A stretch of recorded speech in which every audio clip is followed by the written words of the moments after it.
Baik, Kementerian Kesihatan Malaysia KKM ada menjangkakan bahawa kes positif COVID-19 ini akan meningkat selepas sambutan Aidilfitri. Tetapi kebanyakan kes yang mereka jangkakan adalah bagi kategori 1 dan 2 iaitu tiada gejala ataupun gejala ringan.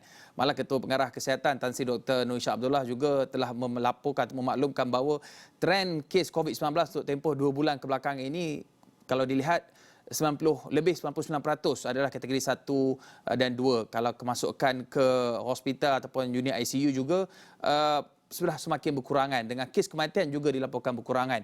Tetapi dalam kita bercakap mengenai penurunan kes COVID-19 ini, sambutan Aidilfitri ataupun 1 Syawal ini dilihat lebih meriah dengan kelonggaran SOP, malah sudah boleh bersentuhan bersalaman. Tapi untuk kita bercakap mengenai kebimbangan potensi berlaku peningkatan kes jangkitan COVID-19, saya nak bersama dengan Dr. Fahan Rusli, pakar kesihatan awam. Assalamualaikum Dr. Fahan, selamat Hari Raya.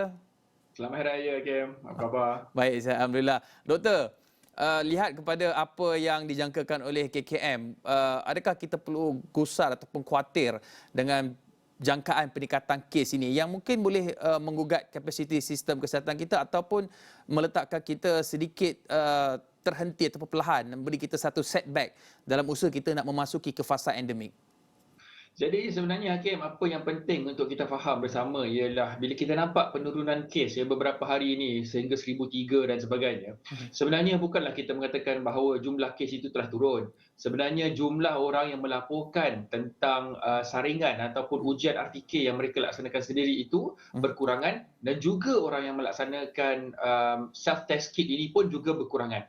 Jadi kita faham daripada segi pandangan rakyat ialah mereka mengatakan bahawa kalau kita test dan positif, kita tak boleh keluar balik kampung. Jadi kebanyakan daripada mereka memang tidak melaksanakan RTK, AG dan sebagainya. Sebab itulah sebenarnya kita nampak penurunan jumlah kes yang dilaporkan. Sebab itu indikator kita sebenarnya bukanlah nak tengok kes tu turun menunjukkan bahawa situasi kita sekarang sudah berada di paras yang bagus dan sebagainya, tetapi lebih kepada kita kena tengok jumlah rakyat yang actually melaksanakan testing ini. Itu sebenarnya satu indikator yang penting untuk kita tengok adakah kita akan naik ataupun turun dan sebagainya lah, Hakim. Doktor, adakah doktor merasakan sejak kebelakangan ini dengan pelbagai kelonggaran SOP, pembukaan semula sektor-sektor ekonomi dan juga sektor sosial, adakah doktor berpandangan bahawa mungkin terdapat sedikit terlalu selesa, rasa terlalu selesa masyarakat dengan keadaan ketika ini sehingga mereka tidak lagi terlalu berjaga-jaga ataupun bila mereka lower their guard sehingga mungkin ni akan menjadi satu apa yang dinamakan sebagai bom jangka dalam masa mungkin 2 minggu ataupun sebulan lagi di masa hadapan? Well, kalau kita tanyakan daripada segi prinsip lah ataupun daripada segi sains mengatakan adakah ia waktu selamat untuk kita buka, sebenarnya kalau kita tanya kan soalan ini, sebenarnya tak ada sebenarnya waktu selamat untuk buka. Tapi kita kena buka semua sektor-sektor ekonomi dan semua sektor-sektor industri ini. Kerana ini sebenarnya ada sesuatu benda yang sangat penting. Tapi apa yang kita harus fahamkan bersama ialah walaupun pembukaan ini dilaksanakan, ialah tentang apa yang kita sebagai individu boleh melaksanakan untuk memastikan kita menjaga diri kita untuk tidak mendapat COVID-19 ini. Dan saya telah nyatakan sebelum ini ialah tentang pemerkasaan kesihatan awan daripada segi pemahaman rakyat untuk memakai pelitup muka yang betul. Saya nak tanya ke Hakim, pakai mask 3-ply ke ataupun pakai N95? Kerana kalau pakai 3-ply, ia tidak akan mengurangkan COVID-19 itu, pengurangan penularan itu. Jadi kena pakai mask yang betul, di tempat yang betul. Kalau dekat tempat luar, ventilasi yang sangat bagus, di padang, di taman, tak perlu memakai mask. Kerana kita tahu ia tidak boleh menular dengan sekuat-kuatnya. Tapi kalau kita nampak masuk dalam dewan, orang ramai, mungkin di dewan orang nak berkahwin, ataupun konsert yang akan dilaksanakan pada bulan Oktober, saya difahamkan Justin Bieber ke apa kan nak datang Malaysia kan dia nak buat. Jadi di sinilah sebenarnya sektor-sektor ataupun di kawasan-kawasan ini sebenarnya kita harus memperkasakan lagi SOP kita untuk memastikan bahawa penurunan kes itu boleh dilaksanakan. Dan rakyat harus faham bila dia patut pakai mask dan mask betul apa yang dia patut pakai untuk situasi-situasi yang tertentu. Ya, betul. Tapi dalam masa sama doktor, dalam sekarang ni kita masih lagi 2 Syawal, ada yang beraya awal, ada yang baru nak raya. Tapi kita kena akui bahawa mungkin sedikit sukar untuk kita mengikuti SOP yang ditetapkan. Maklumlah bersalaman juga sudah dibenarkan dan pastinya keterujaan masyarakat untuk menyambut Aidilfitri kali ini lebih kuat. Maklumlah 2 tahun tidak beraya secara fizikal, hanya raya secara online. Orang kata revenge raya.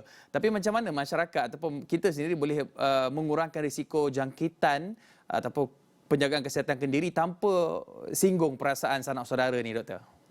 Jadi yang pertama sekali kat sini Hakim, yang kita harus ingatkan orang lah, jika anda telah mengambil vaksin 2 dos dan telah mengambil booster kan, dos ketiga, silalah salamlah semua orang dengan sesuka hati anda ya, dan peluk-peluk dan ciumlah mereka tanpa rasa segan silu, tetapi jagalah diri sendiri dengan membasuh tangan dan sebagainya. Tetapi apabila kita ada kenal sanak saudara kita yang mungkin tidak mengambil vaksin ataupun enggan menerimanya, mereka kita harus berjaga. Bukan kita takut nak salam mereka, kita takut kalau kita salah mereka, mungkin kita yang memberikan jangkitan ini kepada mereka dan sebagainya. Jadi bila kita mengatakan tentang SOP dan sebagainya, kelonggaran ini kita harus memperkasakan rakyat kita memahami bahawa kalau kita dah vaksin, insya-Allah kalau kita terkena penularan COVID-19 ini pun mungkin di dalam kategori 1 dan 2 sahaja. Sebab itulah walaupun sekarang kita berada di dalam transaksi fasa endemik dan sebagainya, kita harus mengukuhkan dan memberitahu orang, tolonglah ambillah vaksin anda. Tengok kita salam-salam ni semua sebab kita berani buat berikut,